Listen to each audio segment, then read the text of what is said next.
Hamilton. Good morning, everyone. Thank you very much for joining us this morning for this important infrastructure announcement in Hamilton, Ontario. I'm Don McVicker, founder and past chair with Hamilton's Eva Rothwell Centre. Our esteemed speakers today are the Honourable Filomena Tassi, Minister of Labour and member of Hamilton Parliament for Hamilton West, Ancaster, Dundas. On behalf of the Honourable Catherine McKenna, Federal Minister of Infrastructure and Communities. We also have Bob Bratina, Member of Parliament for Hamilton East, Stoney Creek. Donna Skelly, Parliamentary Assistant to the Minister of Economic Development, Job Creation and Trade and Member of Provincial Parliament for Flamborough-Glanbrook. On behalf of the Honourable Laurie Scott, Ontario's Minister of Infrastructure. And His Worship Mayor Fred Eisenberger, our Mayor of the City of Hamilton. Also joining us today, City of Hamilton Ward 13 Councillor Arlene Vanderbeek, the City of Hamilton's City Manager Jeanette Smith, Paul Johnson, the City's General Manager of Health and Safety Communities Department, Dan McKinnon, General Manager of the City's Public Works Department, and the supporting public works staff, and members of the media. Welcome, everyone. I would like to now invite Bob Bertina, Member of Parliament for Hamilton East, Stoney Creek, to provide his remarks. Well, thanks, Don, and hello, good morning, everybody. And Don, it's great to see you again. I don't want to see the side-by-side photos of when we opened Eva Rothwell because I changed a bit, but you haven't changed a bit. So kind. and I think what is remarkable about today, and maybe it shouldn't be remarkable, but it's what's I'm particularly pleased with, in addition to the investments that we're going to be talking about, is a cooperation among all parties to get things done for the city of Hamilton. You know, I go back to my days as mayor when we were doing Rothwell and other projects, that the feds helped us get a stadium, the province helped us get a GO station. We all worked together toward the common end, which was the better quality of life for everybody in the city of Hamilton. So the array of people that we have here today reflects that. And certainly the Honourable Minister Tassi knows about the political difficulties that can happen in the lives that we live. But more often than not, Minister Tassi, it's the cooperation among us all that gets us somewhere. And so let me say thank you for all the work that you've been doing. And I know the portfolio is terrific right now. And we were up till 1:40 this morning in Parliament. And so we're bright and early and ready to go and get it at it. And with that, I want to introduce my dear friend and colleague, Minister Filomena Tassi. Phil. Well, thanks so much, Bob. Listen, it's a pleasure to work with you. And I totally agree. Your comments are so true in terms of the collaborative approach, and very happy that we are taking that approach to deliver for Hamilton here. I'd like to begin by acknowledging that I'm joining you from the traditional territory of the Haudenosaunee and Anishinaabe peoples, covered with the dish with one spoon wampum agreement. And I want to begin with a big thank you to my cabinet colleague and friend, Minister Catherine McKenna, for bringing such great news to Hamilton, more great news, which is both her hometown and mine. I'm pleased to be here with this very exciting announcement, and I want to thank everyone for attending.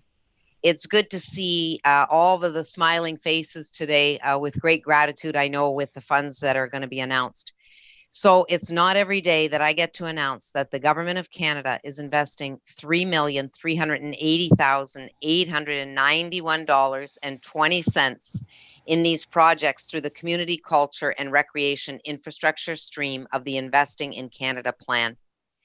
So, and I want to extend a warm welcome, of course, to my friend and colleague, Bob, also Donna Skelly. Donna, it's great to see you and to continue to work collaboratively to deliver these really important investments in Hamilton. Of course, Mayor Fred Eisenberger, always a pleasure. Great that Councillor Van Beek is joining us, as well as some of the city officials, Jeanette, Paul, and Dan. So look, folks, the projects that we are announcing today are going to have a positive impact for the residents of Hamilton and surrounding communities. And I, for one, am very excited to see the final results of these investments. For nearly a year now, we've faced the unprecedented challenges together during the COVID-19 pandemic. Ontario communities like those across Canada need help, and we are continuing to support them.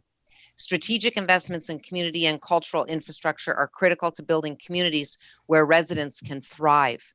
Modern, accessible recreational spaces provide Canadians with places where they can connect, learn, and share common experiences.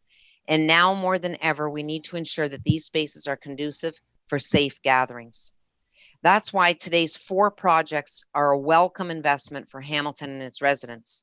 I'm very happy to see that we will be investing $28,092 so that the Eva Rothwell Gymnasium will be renovated to include updated surfacing with multi-sport court lines, new adjustable basketball nets, and improvements to the safety features, including foam padding in the areas under the net and stage area to reduce the risk of injury during activities. These upgrades will improve the quality of physical literacy programming, the safety of the gymnasium floor, and reduce barriers for persons with disabilities.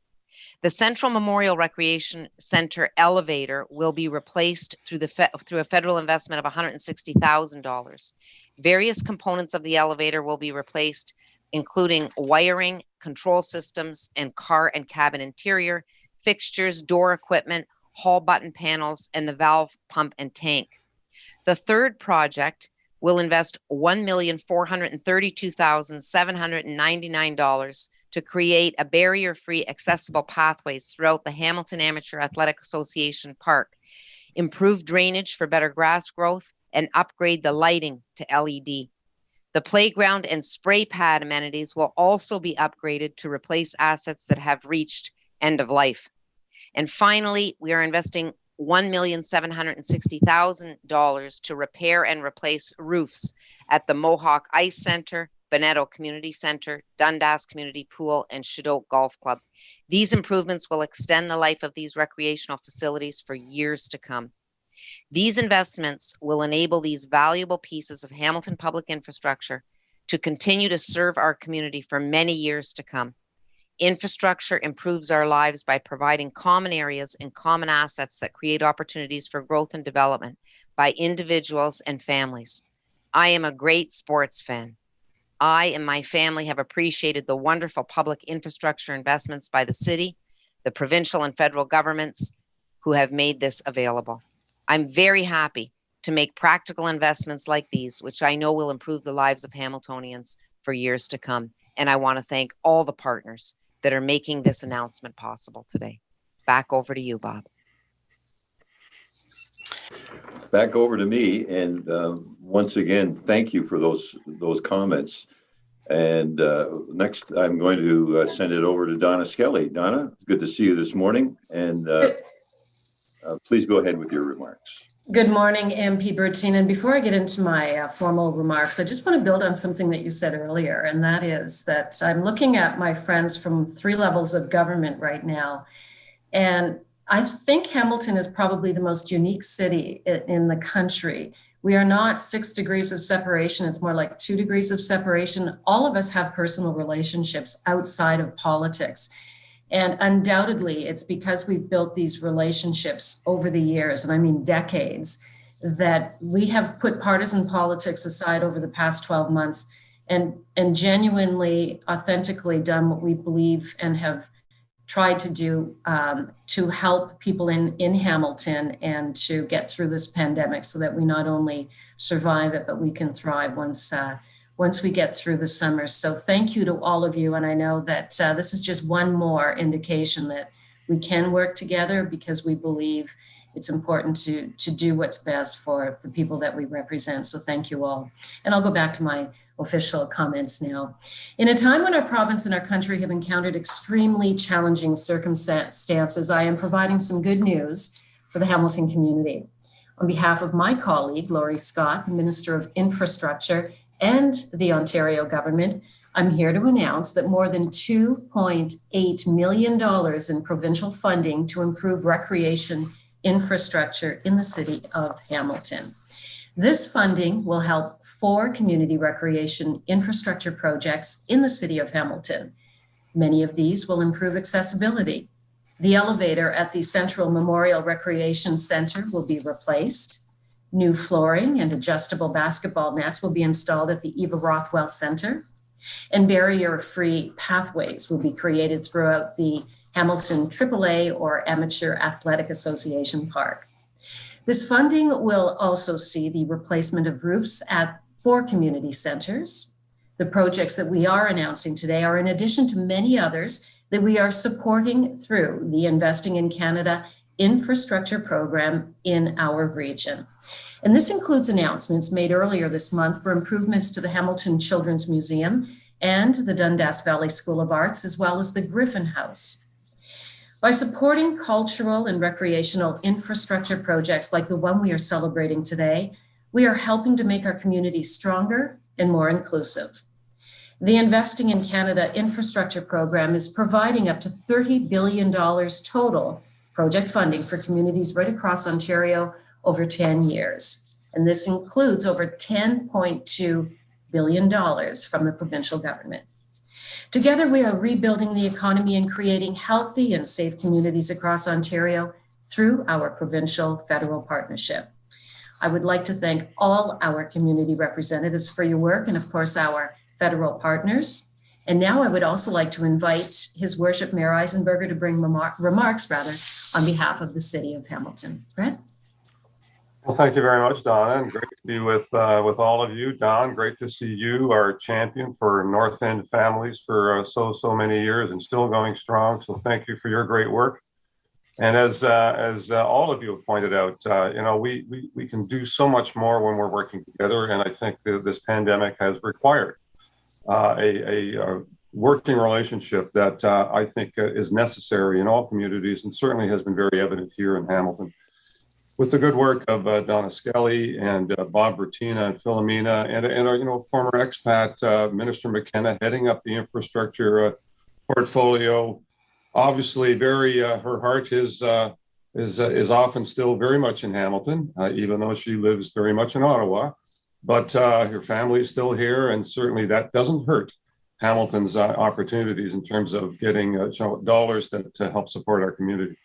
These facilities, the HAAA grounds, the Central Memorial Rec Center, the Eva Rothwell are very important facilities in our community. And even though they're a little bit shuttered right now, they are going to continue to be a fundamental part of the fabric of all of our communities. So they're absolutely necessary, vital infrastructure that means so much to the people that live in our communities and want to use and get access to these great facilities. So we need to keep them in state of good repair, and the resources that we're getting today from both levels of government with our own is going to help us do that in a significant way. I'd also add, though, that we know this pandemic has caused a lot of unemployment and loss of jobs, and this is good economic stimulus.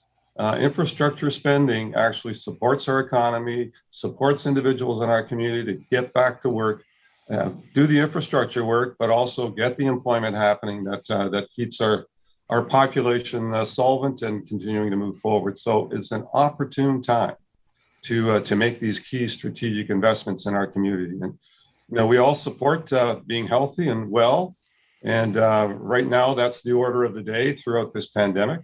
But once this pandemic is over, we still need people to be healthy and well, and all of our cultural and recreational facilities help our citizens do that. So on behalf of the City of Hamilton, let me just thank our great partners in the federal and provincial government. As I've said before, the level of cooperation and interaction and collaboration between levels of government right now has been, in my view, outstanding. I have never seen it to this level before, and I think we would all like to see that continue into the future. And these kinds of contributory, participatory infrastructure funds certainly is a demonstration of that going forward. So on behalf of the City of Hamilton, thank you, our federal and provincial partners, and we look forward to putting these resources into good use for the long-term benefits of our citizens. So thank you all very much. Thank you, Mayor Eisenberger, and thank you, Member Tassi and Member Bratina and Member Skelly. That's great news all around. And on behalf of the Eva Rothwell Center, I'd like to thank you all for the announcement today and the generous contributions to the Eva Rothwell Gymnasium renovations. These upgrades will improve the quality of physical literacy programming, the safety of the gymnasium floor, and reduce barriers for persons with disabilities. I know our Executive Director, Sam Campanella, and our Chair, Laurie Morgan, are just thrilled with this announcement because we can see the positive impact that it will have in the neighborhood overall and for the children. I'd now like to turn things over to Jen Racine, Manager of Communications for the City of Hamilton, who will moderate a short media question and answer with the speakers. Jen? Thanks very much, Don. So we have two of our media partners on the line with us today. First up is Matt Ingram with CHCH. Just a reminder to the media, one question and one follow-up. Matt, you can go ahead. Thanks very much for taking my question. I'm wondering if you can tell me why these four projects, these four locations were chosen.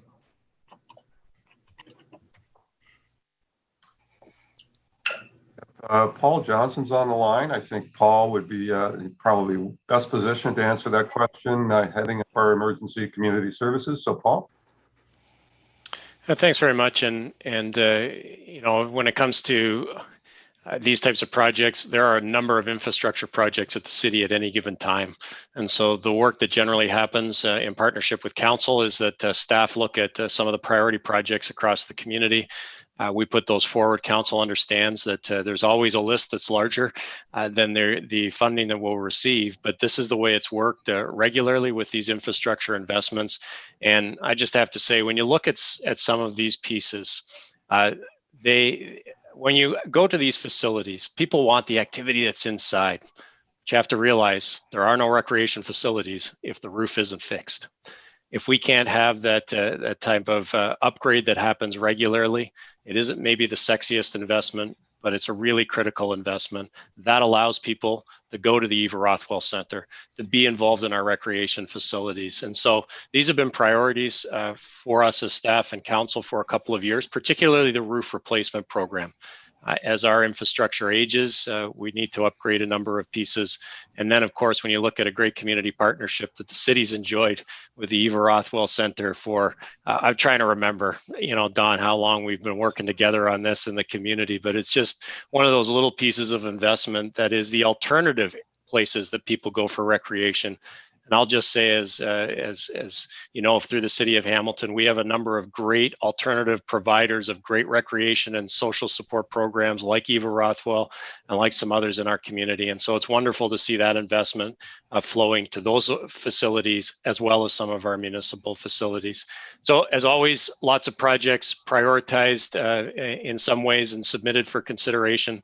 And on behalf of, I know, Jeanette and Dan and myself and the whole senior leadership team, we're really thrilled as staff to receive these types of investments so that we can continue our capital programs, which are so critical to keep this infrastructure at the level that our Hamiltonians expect when they come, and will hopefully very soon be back in enjoying all of those great activities once we get through this pandemic. Thanks very much, Paul. Matt, any follow-up question? Yeah, my follow-up would be, the mayor mentioned this is good economic stimulus. Are local businesses going to be contracted to do some of this work? And if so, can you tell me how much of the funding could expect to eventually go to small businesses in Hamilton? We have, Matt, as you know, a kind of open procurement process in the city, as all governments do. And so it'll be a contract calls that will go to an RFP process, which is an open and transparent procurement process. And the best winner through that process will be doing the project. I'm not one to put a barrier around Hamilton. I want Hamilton companies to bid on this, and I want Hamilton companies to succeed. But Hamilton companies also want to do work in other places across the province and across the country. So having an open bidding and procurement process, I think, is vital for our communities. And we anticipate that Hamilton companies will be very competitive in terms of putting a bid forward that will be successful. Thanks very much, Mr. Mayor. You're welcome. Thank you, Mr. Mayor. Thank you, Matt. Next questions go to Kevin Werner with Hamilton Community News. Kevin, you can go ahead.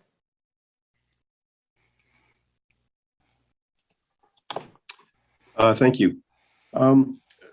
First question is, when does the money flow and when will the projects begin work?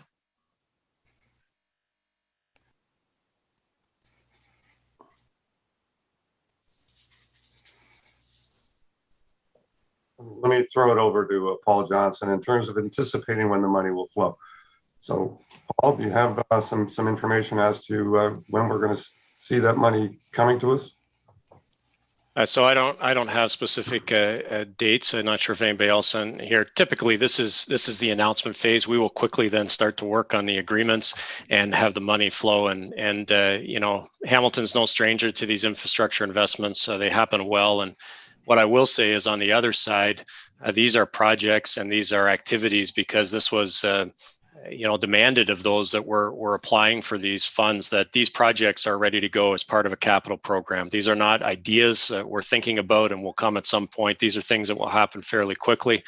And what better time to ready our recreation and community resources than when we're at a stay-at-home order. We're anticipating coming out of that at some point as the year goes on and getting these ready. So I expect, as usual, our folks at the city will sit down and work out those agreements. The money will flow quickly and on a number of announcements. And I know Mr. Mayor, yourself and I and Minister Tassi were on another announcement earlier this week. These dollars are meant to get into communities quickly and are meant to do good quickly.